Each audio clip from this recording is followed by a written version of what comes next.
Wisdom is never taught, it is always caught.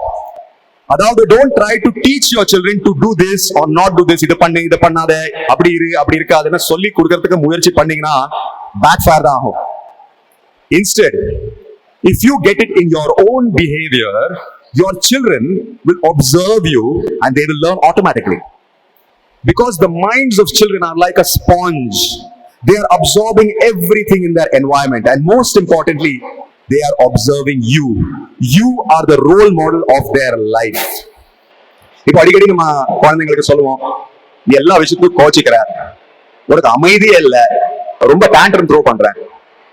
First அந்த கேள்வி நம்ம கிட்ட கேட்கணும், எந்த சூழ்நிலை இருந்தாலும் நம்மளால காமா இருக்க முடியுமா? ஃபர்ஸ்ட் அப்போ நம்ம அது சேஞ்ச் கொண்டு வரணும். நம்மளால கோவப்படாம ஒரு சிச்சுவேஷன் ஹேண்டில் பண்ண முடியுதா? அந்த சேஞ்ச் நமக்குள்ள முதல்ல கொண்டு வரணும். ஒருத்தர் ரொம்ப இமோஷனல் ஆகும்போது, மூட் ஸ்விங் ஆகும்போது நம்மளால கைண்ட்னஸ் காமிக்க முடியுதா? இல்ல. அப்போ அந்த சேஞ்ச் நமக்குள்ள நம்ம ஃபர்ஸ்ட் கொண்டு வரணும்.